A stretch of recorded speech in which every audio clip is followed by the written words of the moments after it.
Jeremiah Jones was a black Canadian soldier who served during the First World War. Jones was 58 years old, 13 years above the age limit, when he enlisted with the 106th Battalion in 1916. For his heroic actions during the Battle of Vimy Ridge, he was awarded the Canadian Forces Medallion for Distinguished Service in 2010, 60 years after his death.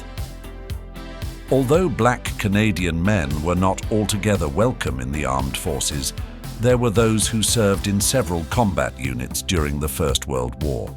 This includes the 106th Battalion, Nova Scotia Rifles, CEF, which was authorized 8th of November 1915. As the 106th Battalion began the recruitment process, protest erupted over the enlistment of black volunteers. Before an all-black battalion was authorized in July 1916, see No. 2 Construction Battalion, approximately 16 black volunteers were accepted into the 106th Battalion, including Jeremiah Jones. Jones was sent overseas and was transferred to the Royal Canadian Regiment in France. He fought on the front line during the Battle of Vimy Ridge in April 1917. During the battle, his unit was pinned down by German machine gun fire. Jones volunteered to attack the German gun position. According to his report, after he reached the machine gun nest, he lobbed a grenade and killed about 7 German soldiers.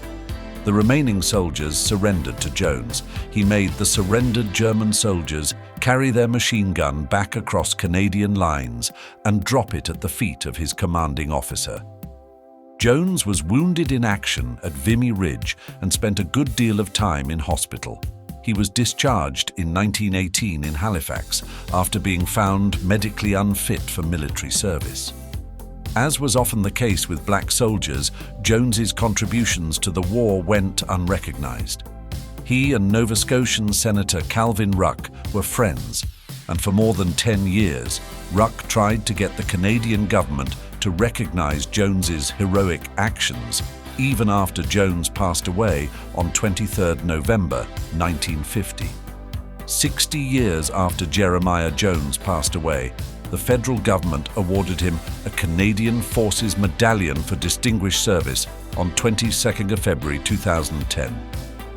At the ceremony, Nova Scotia's Lieutenant Governor Marianne Francis said, "Private Jones served with honor, even though as a black man he did not enjoy all the rights and privileges that white citizens did.